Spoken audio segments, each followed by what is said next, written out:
Hi everyone, welcome to the Dice Tower. My name is Chris, and today I'm going to be looking at a light to medium weight worker placement game called Jinja.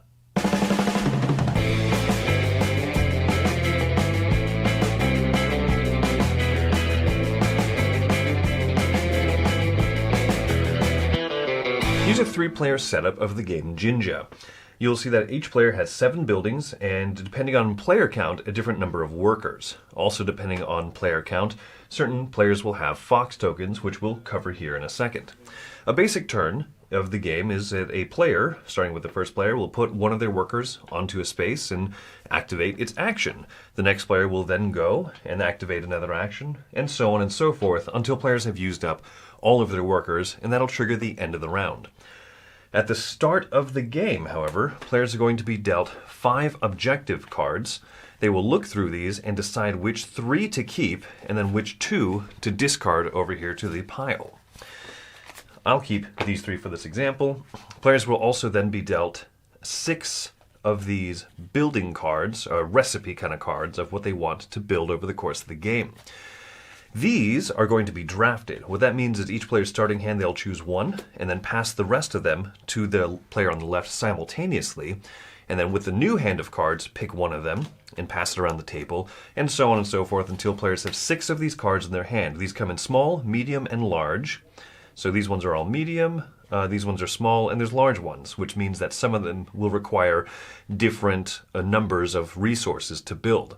They're also color-coded to the different regions on the map, so if a player can complete one of these on their turn, they'll be able to turn in the resources and then place one of their buildings into the matching color, in this case, the Shikoku territory.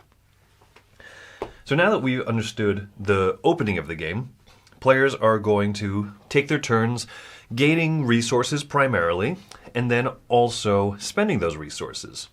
These spots are fairly self-explanatory. Draw 3 resources. Every other player gets to get 1 resource. And so resources are gained randomly through the bag. If the blue player were to go here, for example, they would grab 3 and put them in front with their other resources that they started the game with. And then every other player would be dealt 1 of them as such.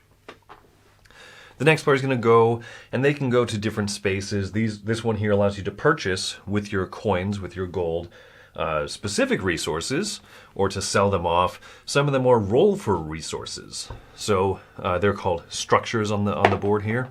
If you go here, you roll. Either you get a blue face, which is 2 random, or a red face, which is 1 specific one of your choice. Also, if you get a star, you can flip over lanterns that we'll talk about here shortly. So some of these, like rolling for gold, require you to do these type of things. This base starts with 2 gold at the start of the game. Every time that every time that it is not gone to at the end of a round, you add 1 gold to it, or it'll always reset to at least 2 gold. Some of these spaces allow you to build in any territory. Some of these gain the resources from any territory. This one allows you to build in any territory. This one allows you to flip over 2 lanterns and then to get the benefit of one of them. So they all start on a very basic side that says 1 coin. I could flip this one over, and it says 2 coins now. I could flip this one over, which says get 2 victory points and a resource pull out of the bag. Out of these 2, I would choose to activate this one.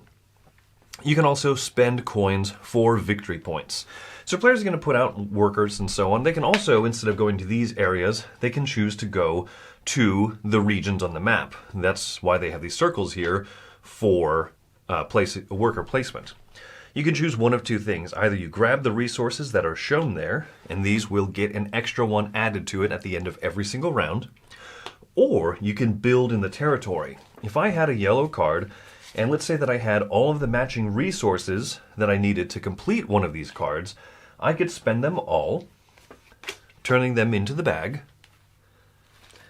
I would complete this card in the Chugoku region, and I would place my building into one of the available spots there.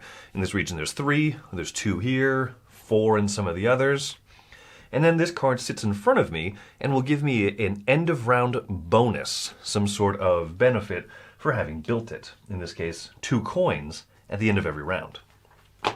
So players will go through doing this until they're all out of workers, and once all the workers are spent, you go through a small end-of-season phase where players will get all of their workers back, but also any player who has built something in a region will get to have the bonus, the lantern bonus of that spot. The pink player here gets +1 coin, because all the blue lanterns show 1 coin.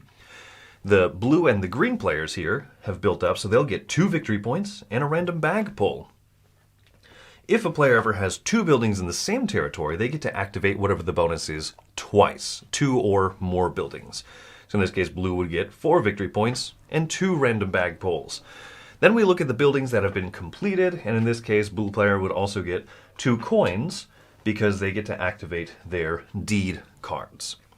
You go through this and you do 5 rounds of the game. At the start of each round, you also flip over one of these event cards, and so in this case, it would have been, oh, Thunder, add 1 coin to the resources in every single region. Or, in the second round, it might allow each player, starting with the first player going clockwise, to take an action. Or, in this case, to reduce the cost of building these things by a certain type of resource. 5 event cards will flip over, and then at the end of the 5th round, there's also one more little bit of endgame scoring. A player who has an unused fox token will get 3 points. The fox token can be spent throughout the game if you want to put a worker into a space that already has a worker. You are otherwise not allowed to do so. For leftover resources and coins, you also get some.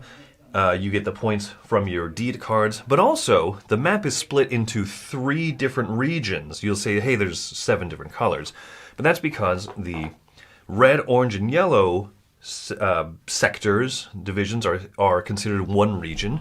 Whoever has the most buildings in this third of the map will get 8 points. Whoever has the most buildings in these 2 sectors of the map will get 3 points. And then whoever has the most buildings in this sector of the map, the violet and purple, will also get 8 victory points. And at the end of the game, the player who has the most points is the winner. So there you go, you saw how it's played, and I gotta say, I'm going to start with a couple of the positives, and of course there'll be some negatives to discuss with this. I think positive side, this is a very approachable game. It's not too difficult, none of the actions are too groundbreaking, they're fairly simple, but I like what it has to offer. I do find some of the actions a little bit odd, that you would roll the die to see if you get 2 random goods or 1 good of your choice, or 2 coins versus 3 coins. But, besides that, it fits into that approachability, the fact that this is supposed to be a little bit less of like a thinky strategic game and more of a enjoy what kind of comes by and fly a little bit by the seat of your pants. And I'm okay with that. The game is charming. It has a good visual appearance, if maybe a little bit busy. But I think that it's going to be a looker. I think people walking by will look at those buildings and say, hey, what's going on here? This seems neat and this seems interesting. A few of the other positives, I appreciate that there are words written on the different worker placement spots, because a lot of people can look at that and decipher it quicker than if it was just all symbols, but it's a mix of words and symbols. Overall, good choices, I think, on that. Also, I think the one thing that takes this from like a very simple worker placement game and actually makes it a little bit more interesting is the fact that when you place a worker into one of those regions on the map, you will either grab the resources that are accruing there round to round, because at the end of each round you always place 1 more resource into every one of those spots. So in a region that's not gone to, they might accrue 2 or 3 of those resources. And so that's a fun option. Or the other option is to build in that spot. I think that makes for a slightly, more fun choice. Ooh, more than just get coins and sell coins for points or get resources and trade them into buildings.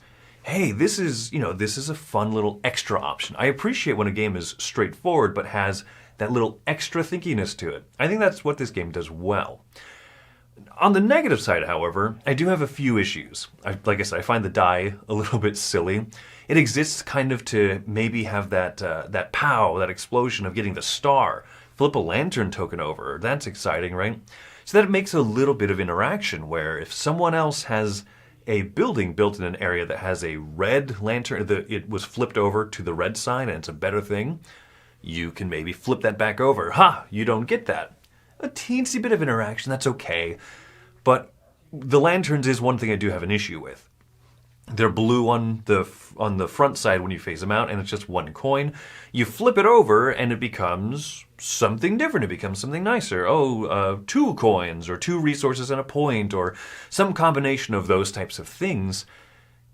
It's odd that it's just random, and you get what you get. But that, to me, doesn't fit with the fact that at the start of the game, you get those objective cards. Get 5, discard down to 3. On the other side, afterwards you draft those 6 starting building cards, and those building cards are specific to color regions, and so you don't know what that region really has to offer. You don't know if it's worth getting 2 to double down on that bonus, right? If you have 2 buildings in the same region, you get the lantern bonus twice. You don't know that when you draft those cards. You also don't know what your hand of building cards is going to look like when you choose the 3 objective cards to keep. You know what I mean? It's this kind of idea that there's the appearance of choice and the appearance of decision when really there's not, right? You choose objective cards, then you draft building cards, then you find out what the lanterns are.